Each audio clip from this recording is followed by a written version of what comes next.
Expectation వేరే ఉంది. ఏంటంటే first of all Baahubali range లో ఊహించుకున్నారు పబ్లిక్ అందరూ. బాహుబలి రేంజ్ తగ్గట్టు మారుతి గారు అలా ట్రైలర్ చూపించాడు, కానీ ఆ ట్రైలర్ లో ఉన్న సీన్స్ కానీ చాలా కట్ చేసిండు.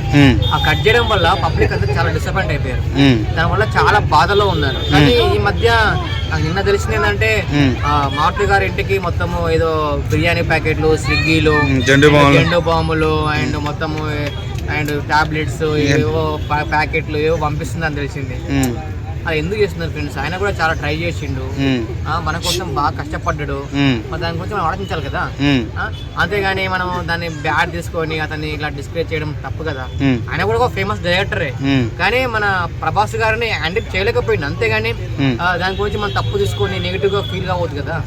కలెక్షన్స్ కూడా వచ్చేసినాయి అని తెలిసిందన్న పైనుంచి. కలెక్షన్స్ వచ్చినాయి, కానీ పబ్లిక్ ఏంటంటే హైప్ లేదు. First of all movie hype లేదు, టాక్ లేదు. ఈ మధ్య కొత్త సినిమాలు వచ్చే సినిమాలు అవి చేసిన సినిమాలు హైప్ ఉన్నాయి, దాని వల్ల చాలా డిసప్పాయింట్ అయిపోయారు. మొన్న సంక్రాంతి విన్నర్ గా వేరే సినిమాలు వచ్చినాయి, ఉమాశంకర్ ప్రసాద్ సినిమా అండ్ ఆ సినిమా వచ్చింది. మరి ఈ సినిమా రాలేదు, పబ్లిక్ డిసప్పాయింట్ అయిపోయారు. ఫస్ట్ ఆఫ్ ఆల్ డిసప్పాయింట్ అయిపోయి కొంచెం బాధలో ఎమోషన్ లో పంపిస్తున్నారు. అంతేగాని ప్లీజ్ ఫ్రెండ్స్ అలాంటి చేయకండి. ఆయన ఒక డైరెక్టర్, మీరు అలా ఇంటికి పంపించడం వల్ల తనకు ఇబ్బంది. ఒక అపార్ట్మెంట్ లో ఒక ఉన్నప్పుడు మీరు అలా పంపిస్తుంటే వాళ్ళకి ఉన్న వాళ్ళందరికీ కొంచెం గిల్టీ ఫీలింగ్ ఉంటుంది కదా. మీరు అలా గలీజ్ గా ప్యాకెట్లు పంపడము, బిర్యానీ ప్యాకెట్లు, స్విగ్గీలు ఇవన్నీ ఎందుకండి? దారుణం. అలాంటి పనులు చేయకండి ఫ్రెండ్స్. ఎందుకంటే అతను నెక్స్ట్ టైం ఒక ఛాన్స్ ఇద్దాం, మళ్ళీ చేస్తుండొచ్చు. ఇంకా అలా ఎందుకు? కొంతమంది ఫ్యాన్స్ వింటేజ్ లుక్ చూసి చాలా హ్యాపీ ఫీల్ అయ్యారు, ఫీమేల్ ఫ్యాన్స్. సో కొంతమంది జీర్ణించుకోలేకపోయారు కదా, వాళ్ళకి ఏం చెప్తావు? వింటేజ్ లుక్ బాగుంది, పవన్ కళ్యాణ్ గారు లుకింగ్ అని చాలా బాగున్నాయి, కానీ స్టోరీ లాగ్ అనిపించింది. ఫస్ట్ హాఫ్ మొత్తం లాగే అండి. సెకండ్ హాఫ్ కొంచెం బీజిఎమ్స్ అండ్ అవి ఎఫెక్ట్స్ ఉండడం వల్ల కొంచెం పర్లేదు, ముందుకు వెళ్ళింది. కానీ కొంచెం అర్థం కావాలంటే కూడా కొంచెం కష్టమే. సినిమా అయితే ఒక లెవెల్లో వెళ్ళింది, కానీ టాక్ అనేది అయిపోయింది. ముసలి ఫైట్ ఎలా అనిపించింది? ముసలి ఫైట్ బాగుంది, అంత బాగుంది, కానీ ఒకటి ముసలి గడపలో కుర్చీ మీద కూర్చునే షార్ట్ అనేది కొంచెం తీసేశారు. కొంచెం గాలిలో ఫైట్ ఉంటుంది, అది కూడా తీసేశారు. దానివల్ల కూడా చాలా డిసప్పాయింట్ అయిపోయారు. కానీ ఎవరు ఎంత నవ్వుకున్నా, మీరు ఏం నవ్వుకున్నా, ఏం చేసినా, ఏ స్విగ్గీలో పంపించినా ప్రభాస్ సినిమా ఇట్టు పడింది. కానీ ప్లీజ్ అలాంటి పనులు చేయకండి. పోయి ప్యాకెట్లో అమ్ముతారు కదా, ఎందుకంటే ప్యాకెట్లో అమ్ముతున్నారు, ఏం చేసుకోవాలి ప్యాకెట్లో? పబ్లిక్ సాంగ్స్ కూడా హైలీ హాలీవుడ్ రేంజ్ ఉన్నాయని అంటున్నారు బయట. సాంగ్ అమ్మాయిలతో ఎక్స్పోజింగ్ కానీ మాట చెప్పాలా? ఆ సాంగ్ ఉంది కదా, నాచి నాచి సాంగ్ ఉంది, నాచి నాచి సాంగ్, ఆ సాంగ్ కూడా కాపీ అన్న. ఓల్డ్ మూవీస్ ఉన్నాయి కదా, ఓల్డ్ మూవీస్ లో 1990s లో ఉన్న సాంగ్ ని దాన్ని మళ్ళీ అదే సాంగ్ 2026 లో కన్వర్ట్ చేశారు అంతే. అంతేగాని కొంచెము స్టోరీ కూడా అంత అనిపించలేదు అసలు. అది ఈ రోజులలో అబ్బో చూస్తున్నారండి, హిప్నాటిజం చూస్తున్నారు.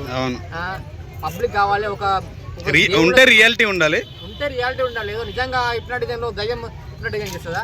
అదే కదా అసలు ఆ థాట్స్ కరెక్ట్ లేవు. ఫస్ట్ ఆఫ్ ఆల్ సినిమా అంటే ఎట్లుండాలి? ఒక బాహుబలి సినిమా తీసిరు, ఎట్లుంది? సినిమా తీసి ఉంది, ఇప్పుడు వర్ణ సినిమా వస్తుంది ఎలా ఉంటుంది, అలా ఉండాలి. అంతేగాని పబ్లిక్ డిసప్పాయింట్ చేసి పబ్లిక్ బాధపడుతున్నారు. మీరు ఫస్ట్ ఆఫ్ ఆల్ ఆ ఇల్లు కాల్ చేసినా సరే సార్, మీరు ఎట్లా కాల్ చేస్తుండొచ్చు, కానీ మీరు ముందుగా పబ్లిక్ ఒక నమ్మకం ఇచ్చారు. మీరు ఒకవేళ మీరు సినిమా బాగాలేకపోతే ఈ అడ్రస్ నాది, మా ఇంటికి రండి అని చెప్పారు. ఆ అడ్రస్ నోట్ చేసుకుని ఇంటికి పంపిస్తున్నారు, ఇంటికి బిర్యానీలు పంపిస్తారు. ఏం చేసుకోవాలి? సో మళ్ళీ 2 కూడా ఉంది అంటున్నారు. 1 చూడడానికి అంటే 1 తో సరిపెట్టుకుంటారు. 1 తో సరిపోయింది మాకు, ఇంకా 2 కి ఏమొద్దు, ఇంకా వేరే తీస్తే వేరే ప్లాన్ చేసుకోండి. మారుతి గారు మీరు మంచి డైరెక్టర్ సార్, మీరు తీయండి, బెస్ట్ చేయండి. థ్యాంక్స్ అన్న. First of all Anjal Ravipudi గారికి కంగ్రాట్స్ చెప్పాలి, ఎందుకంటే ప్రతి సంక్రాంతికి ఇట్టు కొడుతున్నారు. కానీ చిరంజీవి గారితో కూడా ఇట్టు కొట్టారు. కానీ చిరంజీవి గారు అంత ఏజ్ లో ఉండి కూడా మన కోసం కష్టపడి ఒక జిమ్ చేసి ఒక స్లిమ్నెస్ తీసుకొచ్చి అతను మన కోసం ఒక సినిమా తీసి ఒక ఫ్యామిలీ మూవీ మన సంక్రాంతికి థియేటర్కి వెళ్తే మొత్తము మనశంకర ప్రసాద్ మూవీ హౌస్ఫుల్. ఒక్క టికెట్ దొరకట్లేదు, సంక్రాంతికి రిలీజ్ అయిన 10 రోజులకు టికెట్ దొరకట్లేదు. అలా దగ్గర 300 కోట్లు 500 కోట్ల దాకా క్రాస్ అయిపోయింది. కానీ ఆనందంలో చిరంజీవి గారు అనిల్ రావుపూడి గారికి రేంజ్ రోవర్ కార్ ఇచ్చారు, 2 కోట్ల కార్ ఇచ్చారు. దీని పరంగా first of all Anil Ravipudi చాలా హ్యాపీగా ఫీల్ అయిపోయారు. దీన్ని నిజంగా చెప్తా, ఈ రోజులలో మన సినిమా హిట్ అయిపోయింది, ఫ్లాప్ అయిందని కాకుండా అందరూ సమానమే అనే ఒక ఉద్దేశంతో తీసుకుంటే బాగుంటుంది. కానీ దీన్ని బట్టి చూస్తే అనగానే ఒక రాజు కూడా బాగుంది సినిమా. అండ్ నారాయణ కూడా కొంచెం కామెడీ ఫిలిం బాగానే ఉంది. కానీ ఇంకొకటి డిసప్పాయింటింగ్ విషయం ఏంటంటే రాజాసాబ్ సినిమా అనేది ఒక అడగంతి దాని గురించి మాట్లాడట్లేదు ఫస్ట్ ఆఫ్ ఆల్. కానీ ఆ సినిమా కూడా చాలా బాగుంది, కానీ రియాలిటీకి అర్థం చేసుకుంటే బాగుంటుంది. మనశంకర్ వరప్రసాద్ వచ్చేసి వెంకటేష్ గారు వచ్చాక లేచింది సినిమా, ఫుల్గా చిరంజీవి గారు చేస్తుంటే అంత లేకపోతుండే అని అంటారు పబ్లిక్. మీరేమంటారు? కానీ అది నిజమే అండి. వెంకటేష్ గారు ఎంట్రీ అయిన తర్వాత సినిమా ఫస్ట్ కామెడీ అయిపోయింది, వేరే రేంజ్కి వెళ్ళిపోయింది. సెకండ్ హాఫ్ లో ఎంట్రీ తర్వాత సూపర్ ఉంటుంది మూవీ. స్టార్టింగ్ చాలా మంది కొంచెం బోర్ అంటారు, కానీ ఫ్యామిలీ మూవీ కాబట్టి అంత పబ్లిక్ పట్టించుకోరు, కానీ ఎంజాయ్ చేస్తారు. చిరంజీవి గారు ఏ విధంగా చేసినా మామూలుగా చేయి తిప్పినా కానీ అది వేరే. ఆయన ఎంత సీనియర్ యాక్టర్ అయినా ఎంత ఫేమ్ యాక్టర్ అయినా కూడా అతనికి ఉన్న క్రేజ్, అతనికి ఉన్న ఫాలోయింగ్ అలా ఉంటుంది. హుక్ స్టెప్ ఎలా అనిపించింది అన్న ఆటా సందీప్ గారికి? స్టెప్ మాత్రం అయితే అదిరిపోయింది అన్న. ఆ స్టెప్ లో అంత ఎనర్జెటిక్ గా అంత సూపర్ డాన్స్. అసలు ఆ సినిమా ఫస్ట్ ఆఫ్ ఆల్ ఆ ట్రైలర్ వచ్చినాక మాత్రం చాలా లాగ్ అనిపించింది, సినిమా ఫ్లాప్ అవుతుంది అనుకున్నాం. కానీ ఆ ఒక్క స్టెప్ సాంగ్ రిలీజ్ చేసినాక మాత్రం అయితే సినిమా కైపోయిపోయింది. అది ఆటా సందీప్ గారికి ఫస్ట్ ఛాన్స్ ఇచ్చే చిరంజీవి గారు. సందీప్ గారికి తిరుగులేదు, ఇంకా ఆయనకు ఆల్రెడీ మంచి కంబ్యాక్ పడింది, చాలా బాగా పడింది ఆయనకి. అసలు ఆ సాంగ్ తోడు ఆయనకు పెద్ద పెద్ద మూవీస్ లో కూడా అవకాశాలు వస్తాయి.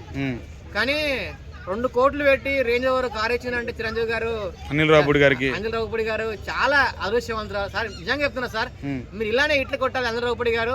మీరు ఒకవేళ నా వీడియో చూస్తే మాత్రం అయితే నేనైతే ఫస్ట్ ఆఫ్ ఆల్ మీకు కంగ్రాట్స్ చెప్తాను. నాకు కూడా పిచ్చి సినిమా మూవీస్ అంటే పిచ్చి, కానీ నేను ఏం చేయలేను సార్, మాతో కాదు. మీరు ఒక బుల్లిరాజ్ అనే ఒక అబ్బాయిని ఎక్కడ తీసుకొచ్చి ఎంత ఫేమస్ చేసిరు. ఈ రోజు మనశంకర్ ప్రసాద్ సినిమాకు 70 lakhs తీసుకున్నాడు రెమ్యునరేషన్ మూవీకి. అంత మంచి దట్టు అబ్బాయి ఇప్పుడు దాకా 70 లక్షలు సంపాదించాడు ఇండస్ట్రీ మీద. అంత చిన్న వయసులో 70 లక్షల అమౌంట్ సంపాదించాడంటే, అంత అమౌంట్ తీసుకుంటున్నాడంటే మా అంత క్రెడిట్స్ మీకే కదా సార్. మీరు కూడా కొంచెం మాలాంటి నన్ను కాకపోయినా జస్ట్ కొంచెం మిడిల్ వాళ్ళని కూడా తీసుకొని చిన్న రోల్ క్యారెక్టర్స్ ఇస్తే మాత్రం వాళ్ళు కూడా ఎంజాయ్ చేస్తారు సార్. దీని విషయంలో అయితే అనిల్ రావుపూడి గారికి congratulations and thank you so much. ఎందుకంటే మీ సినిమా కోసం మళ్ళీ సంక్రాంతి దాకా వెయిట్ చేస్తాం. ఈ సంక్రాంతి కాదు, ప్రతి సంక్రాంతికి మీరు ఇట్టు కొట్టాలి. ఇప్పటి వరకు మీకు ఒక్క ఫ్లాప్ లేదు. 9 సినిమాలు చేస్తే 9 హిట్ అయ్యాయి. 9 హిట్టే, అన్ని సినిమాలు హిట్టే. కానీ అనిల్ రావుపూడి గారు ఏదో గొప్పలకు పోయి ఏదో గ్రాఫిక్స్ అని చెప్పేసి అలా పోడు చేసింది, మెల్లగా పొయ్యి కొట్టి తెచ్చే అంతేగాని అంతకంటే కట్టె కొట్టి తెచ్చి అంటారు కదా, ఆ టైప్ ఉంటది. కట్టె కొట్టి నరికి డిజైన్ చేసి అట్లా కాదు, మన సింపుల్ గా ఉంటది. చాలా బాగుంటది స్టోరీ. చాలా మంది అందరూ రాజమౌళి గారు కూడా సక్సెస్ ఉన్నాయి వరుసగా. ఈయన కూడా రాజమౌళి గారు వేరే పోలుస్తున్నారు. సో ఆ స్థాయి డైరెక్టర్ అవుతారు. రాజమౌళి గారు ఏంటంటే ఒక 2-3 years టైం తీసుకున్నా, ఒక 5 years టైం తీసుకున్నా ఒక బెస్ట్ మూవీ ఇస్తారు, సాలిడ్ బ్యాక్ టైప్. కానీ అనిల్ రావుపూడి గారు ఒక 1 year టైం తీసుకొని మంచి ఒక ఫ్యామిలీ మూవీ ఇస్తారు. మొన్న సంక్రాంతికి వస్తున్న సినిమా ఇట్టు పడింది, అంత ముందుకు వేరే సినిమా ఇట్టు పడింది, చాలా సినిమా ఇట్టు పడి ఇలా ఇట్లు కొడుతూ ఉండాలని కోరుకుంటున్నాను. సో నయనతార అసలు ఎప్పటికీ ఏ ప్రమోషన్ రాదు, అలాంటి తెలుగు ప్రమోషన్ తెప్పించాడు. సో అక్కడ సినిమా చేసిన ప్రమోషన్కి వెళ్దంట. సో అనిల్ రావుపూడి తెప్పించుకున్నాడు ప్రమోషన్కి. సో ఎలా ఫీల్ అవుతుందంట అనిల్ రావుపూడి ఏమైనా చేయగలుగుతాడా? హీరోయిన్స్తో కూడా ప్రమోషన్ పిలిచేంత అనిల్ రావుపూడి గారు ఏదైనా చేస్తారండి. అసలు ఇంకొకటి నయనతార గారు ఎంత ఏజ్ అండి, ఆమె కూడా అంత స్లిమ్, ఒక అమ్మాయి లాగా ఉందండి, ఎంత బాగుంది, ఎంత అందంగా ఉంది. ప్రతి ఒక్కరు చాలా అందంగా చూపించారు. ఫస్ట్ ఆఫ్ ఆల్ దీని విషయంలో నేనైతే చాలా ప్రౌడ్ గా ఫీల్ అవుతున్నాను, చాలా హ్యాపీగా ఫీల్ అవుతున్నాను. సాంగ్స్ ఎలా అనిపించాయి? బీమ్స్ బ్యాక్ టు బ్యాక్ హిట్లు కొడుతున్నాడు, కానీ బీమ్స్ కి ఎక్కడ గట్టి గుర్తింపు రావట్లేదు. అంటే స్టేజ్ మీద పిలవట్లేదని నేను అనుకుంటున్నాను. మీరేమంటారు? నాకు బీమ్స్ కొంచెం ఉక్కు సాంగ్ మాత్రం అయితే దానికి అది వేరే లెవెల్ కదా, చాలా వేరే. ప్రసాద్ కొంచెం ఉన్నా కానీ దానికంటే హైలైట్ సాంగ్ అంటే ఉక్కు స్టెప్, ఉక్కు సాంగ్. ఆ సాంగ్ మాత్రం ఆ సాంగ్ పాడిన అండ్ అందరికి చాలా అసలు చెప్పాలంటే అసలు మాటలు రావట్లేదు ఫస్ట్. ఓకే.